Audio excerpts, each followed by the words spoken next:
Xullas shu ovqatni bitta men tayyorlab ko'rmadim-u. Kimning Instagramiga qaramay hammada shu ovqat tayyorlab ko'rib, ta'mini sizlarga aytaman. Nomi ham allambalo qurtobmidi, qurtobamidi, xullas-da. Go'shtlarimizni mana shunaqa qilib parrak-parrak qilib to'g'rab olamiz. Gazlarni yoqib, ozginagina yog' solib, qip-qizilgina qilib go'shtlarimizni qovurib olamiz. Go'shtimiz qovurilguncha qolgan nachinkalarni tayyorlaymiz. Pomidor, bodring, zelenlarni to'g'rab olamiz. Xuddi mana shunaqa ko'rinishda. Xohlasanglar piyoz solsanglar ham bo'ladi. Men piyoz solmadim chunki oxirgi vaqt piyozga jig'ildonim qaynayapti. O'shaning uchun men piyoz solmadim. Shu 3 ta narsamizni tuz solib aralashtirib olib qo'yasizlar va qurt solinishi kerak ekan. Menda shunchagina qurt, men bir kishiga o'zim uchun tayyorlayman, chunki qolganlar yemaydi. Endi o'zingizlarga qarab kam ko'p solasiz.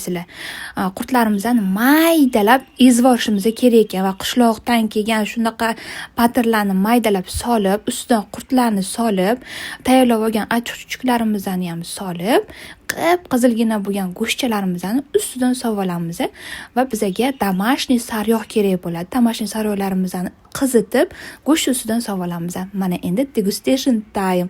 Qizlar, ta'miga prosta gap bo'lishi mumkin emas. Albatta qilib ko'ringlar. Menga juda ham yoqdi. 10 dan 10 ball qo'yaman.